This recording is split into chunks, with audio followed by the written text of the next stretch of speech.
এটা বলতে গেলে আসলে আমি নিজেকে ধরে রাখতে পারি না, আর ধরে রাখার মতো আসলে অবস্থাও না।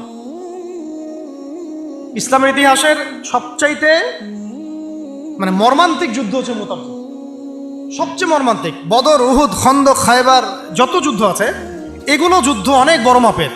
মুতার যুদ্ধের প্রেক্ষাপট এবং সিচুয়েশনটা সম্পূর্ণ ডিফারেন্ট। এখানে আপনাদেরকে আমি 3 জন শ্রেষ্ঠ বীরের মহাকাব্য শোনাচ্ছি। কয়জন?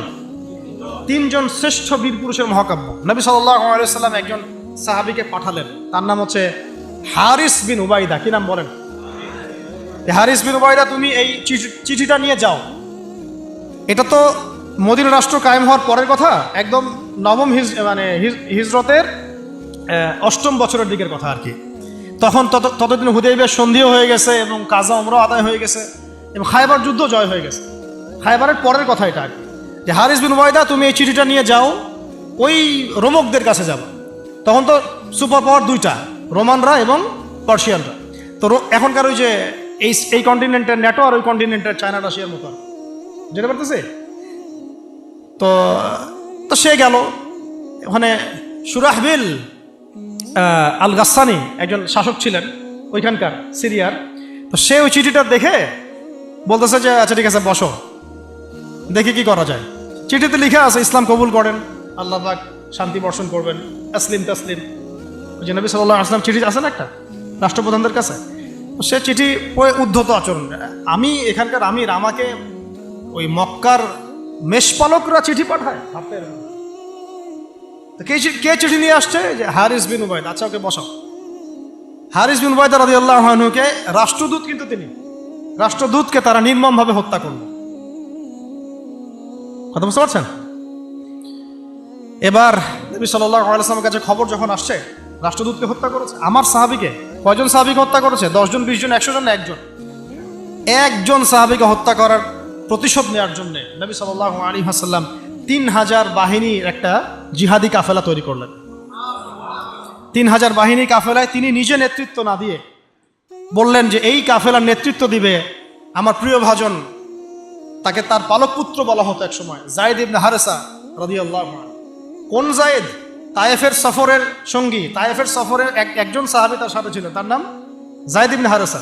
যখন তায়েফবাসী নবীজিকে মারছিলেন, যায়েদ ইবনে হারেসা রাদিয়াল্লাহু আনহু তার বুক দিয়ে নবীকে জড়ায় ধরেছিলেন যে আমার গায়ে আঘাত লাগুক, তার গায়ে না লাগুক। এই সাহাবী যায়েদ ইবনে হারেসা রাদিয়াল্লাহু আনহু, তাকে পতাকা দিয়ে বললেন এই মোতার যুদ্ধের আমির হচ্ছে যায়েদ ইবনে হারেসা। যদি যায়েদ ইবনে হারেসা শহীদ হয় তাহলে পতাকা বহন করবে জাফর ইবনে আবি তালেব, আমার চাচাতো ভাই। কোন জাফর? যিনি আবিসিনিয়ায় গিয়েছিলেন মুসলিমদেরকে নিয়ে হিজরত করতে, মনে আছে? যিনি বাদশাহ নাজাশির সামনে কুরআন তেলাওয়াত করার, সূরা মারিয়াম তেলাওয়াত করার কারণে বাদশাহ নাজাশির চোখ দিয়ে দরদর করে পানি পড়তে শুরু করেছে। ওই বাদশাহ নাজাশিও পরে ইসলাম কবুল করেছে, আলহামদুলিল্লাহ। জাফর রাদিয়াল্লাহু আনহু পতাকা বহন করবে যদি যায়েদ ইবনে হারেসা শহীদ হয়। এরপরে যদি জাফরও শহীদ হয়, পতাকা বহন করবে আমার আরেক প্রিয় ভাজন সাহাবী আব্দুল্লাহ বিন রাওয়াহা রাদিয়াল্লাহু আনহু। আব্দুল্লাহ বিন রাওয়াহা রাদিয়াল্লাহু, যাকে যে কোনো মুহূর্তে যদি বলতেন ইসলাম নিয়ে একটা শের বলেন, একটা কবিতা বলেন, ইনস্ট্যান্ট তিনি শের বলে ফেলতে পারতেন। এত সুন্দর, এত উন্নত কাব্য প্রতিভা ছিল তার মধ্যে। এই নষ্ট সংস্কৃতি না, তাদের সংস্কৃতি ছিল একেবারে খাঁটি তাওহীদের সংস্কৃতি। এমনকি কাবা তাওয়াফ করছেন তিনি, তখন কাবা তাওয়াফ করছেন বিদায় কাজা উমরা আদায় করার সময় নবীর সামনে সামনে তিনি ঘুরছেন এবং আবৃত্তি করছিলেন একটা কবিতা কাফেরদেরকে আঘাত করার জন্য। এই কাফেররা দেখো, তোমরা যাকে বের করে দিয়েছিলে তিনি আজকে সসম্মানে এখানে ঘুরতেছেন। ওমর রাদিয়াল্লাহু আনহু বলছিলেন যে কাবা তাওয়াফ করার সময় তুমি এগুলো বলছো? নবীজি বলেন ওকে ছেড়ে দাও, সে এমন বাক্য তিলাওয়াত করতেছে, এমন বাক্য সে চয়ন করেছে যেগুলো কাফেরের অন্তরে বর্ষার চাইতেও বেশি বিদ্ধ হচ্ছে, তাকে বলতে দাও। এই হলো আব্দুল্লাহ বিন রাওয়াহা রাদিয়াল্লাহু আনহু, নবীজির অত্যন্ত প্রিয় ভাজন সাহাবী। আব্দুল্লাহ বিন রাওয়াহা যদি শহীদ হয় তাহলে তোমরা তোমাদের মধ্য থেকে একজনকে আমির নিযুক্ত করে নিও। সাহাবীরা বুঝে ফেললেন এই সফরে আমরা 3 জনই শহীদ হতে যাচ্ছি, কারণ একটা সফরে কখনো 3 জন আমিরের প্রয়োজন হয় না, হয় না। এবার তারা গেলেন, তারা কখনো আশাও করেন নাই ওখানে যা দেখবেন। ওখানে গিয়ে দেখলেন যে 1 লক্ষ রোমান সৈন্য সামনে এসে দাঁড়িয়েছে। কত লক্ষ? এবং একেবারে ফুল প্রশিক্ষিত, একদম ফুল আর্মড ফোর্সড। আর এর সাথে তাদের সাহায্যকারী দলেও আছে আরো 1 লক্ষ সৈন্য। মোট কয় লক্ষ? এদিকে কতজন? যুদ্ধ হওয়া সম্ভব? আসলে কি সম্ভব? সম্ভব না। যুদ্ধ কিন্তু সম্ভব না। আমরা তো আগে সংখ্যা গরিষ্ঠ হওয়ার কথা চিন্তা করি। কোন যুদ্ধে ইসলাম সংখ্যা গরিষ্ঠতা দিয়ে জিতে নাই। ইসলাম জিতেছে ঈমানের বদৌলতে, শুধু ঈমানের বদৌলতে। আমরা সংখ্যা দিয়ে কখনো বিজয় লাভ করতে পারি নাই। এখন এবার সাহাবীরা মাশওয়ারা করতেছেন রাত্রেবেলা, আমরা কি করব? কালকে যুদ্ধ করব, নাকি মদিনায় ফিরে যাব, নাকি রাসূলকে খবর পাঠাবো, নাকি কোনো বিকল্প ফোর্স নিয়ে আসার ব্যবস্থা করব, কি করব?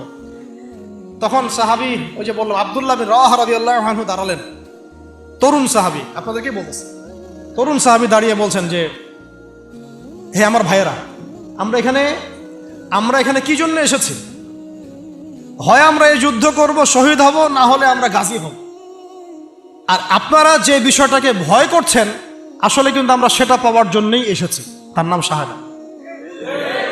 আপনারা যেটাকে ভয় করছেন যে আমরা এখানে গেলে মারা যাব, ওটার জন্যই তো আমরা এত দূরে এসেছি।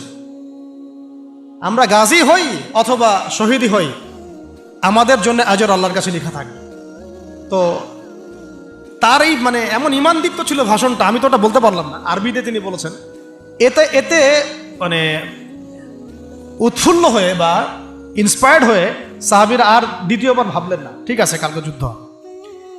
এবার পরের দিন যুদ্ধ শুরু হল। এটা কি সম্ভব যুদ্ধ?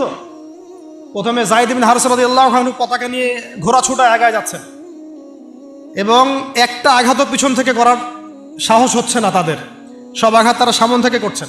এক পর্যায়ে যায়েদ রাদিয়াল্লাহু আনহুর এই মানে গায়ের মধ্যে তারা বর্ষা নিক্ষেপ করে।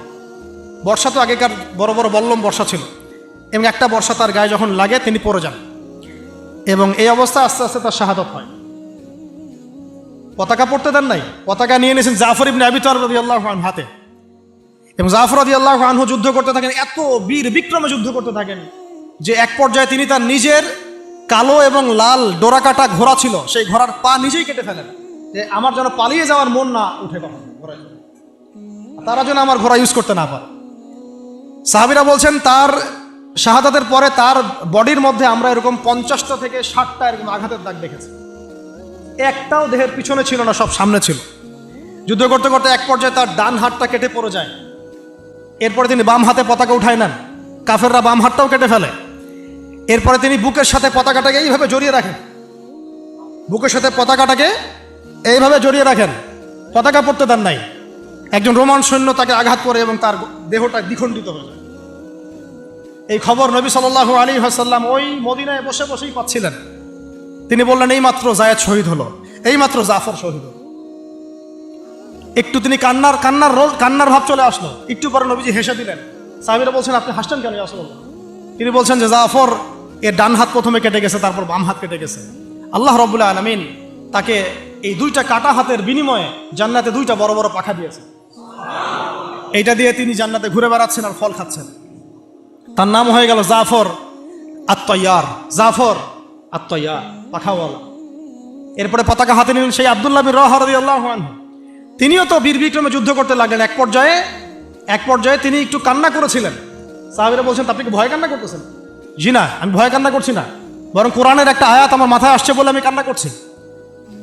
সে আয়াতটা ছিল সূরা মারিয়ামের মধ্যে, ওয়াইম মিনকুম ইল্লা ওয়ারিদুহা কানা আলা রাব্বিকা হাতমান মাকদিয়া, একটা আয়াত আছে কোরআনে সূরা মারিয়াম।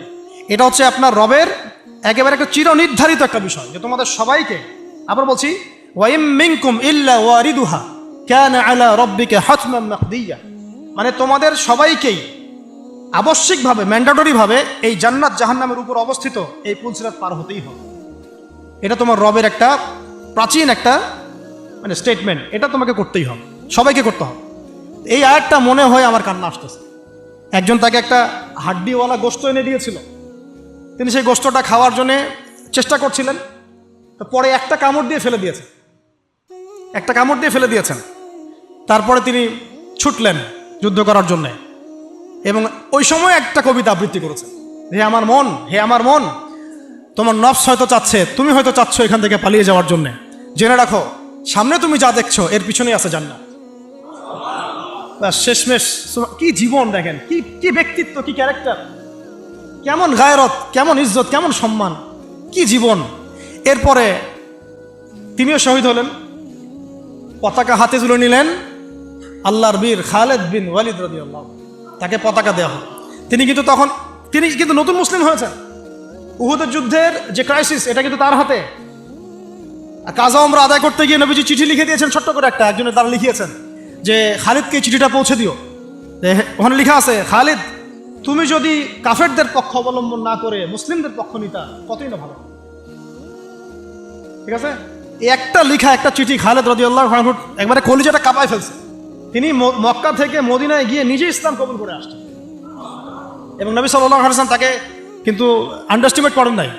তার হাতে উল্টা তরোয়াল উঠাই দিয়ে বলছেন যে আজকে থেকে এই তরোয়াল তোমার, এবং তোমার নাম হচ্ছে সাইফুল্লাহ, তুমি আল্লাহর তরবারি। এরপর থেকে তিনি প্রায় 80-90টা যুদ্ধ করেছেন, সবগুলোতে জয়লাভ করেছেন। ওই খালিদ রাদিয়াল্লাহু আনহু পতাকা তুলে নেন মোতার যুদ্ধে।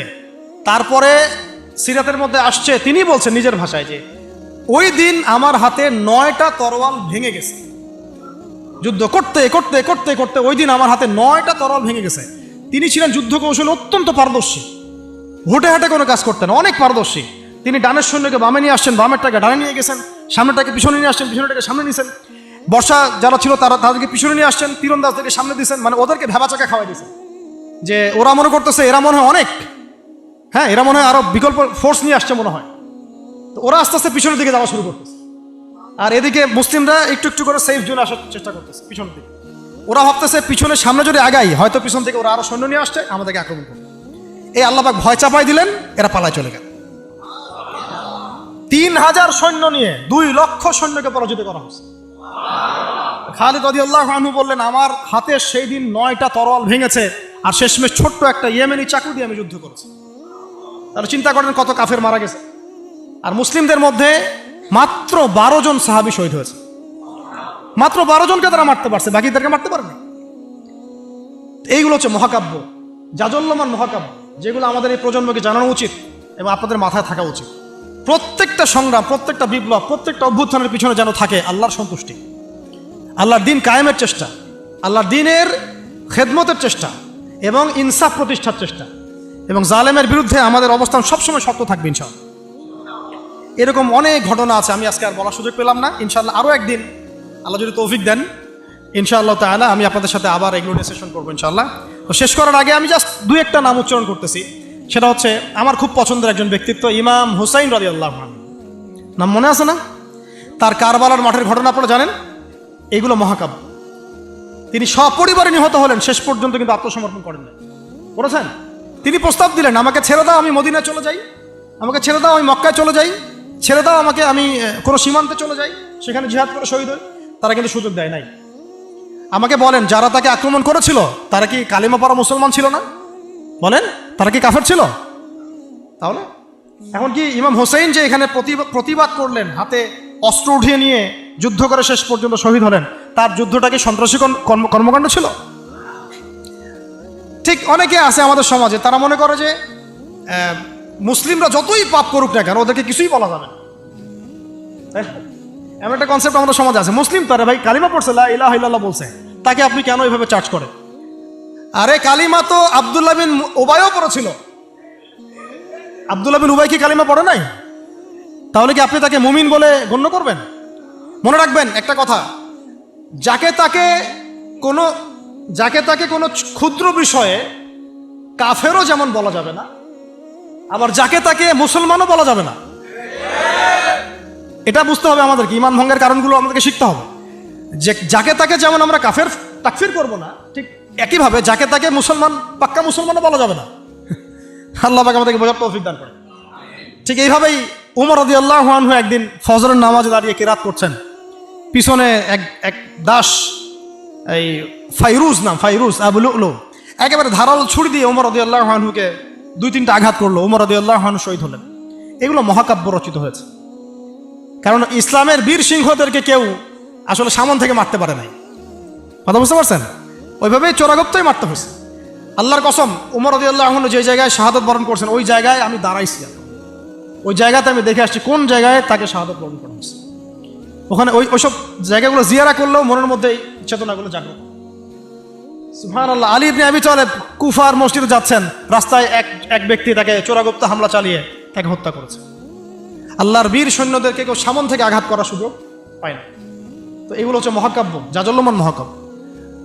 আরেকজন ব্যক্তির কথা জাস্ট বলে শেষ করে দিচ্ছি, অনেক আছে ভাই, বলতে থাকলে অনেক সময় লাগবে। রাজি একটা জায়গার নাম, ওখান থেকে কিছু লোক আসছে, এসে বলছে ইয়া রাসূলুল্লাহ আপনি আপনার কিছু সাহাবীকে পাঠান, আমরা ইসলাম কবুল করবো। ট্র্যাপ ট্র্যাপ, আপনারা কেউ ভালো করে খেয়াল রাখবেন এগুলা, যে কেউ যখন তখন যাই বলবে হ্যাঁ হ্যাঁ করতে যাবেন না। মানুষের কথার পিছনে, ওদের কাজের পিছনে উদ্দেশ্য বোঝার চেষ্টা করবেন, ঠিক আছে? সবসময় কিন্তু আবেগে ভাসতে হবে না।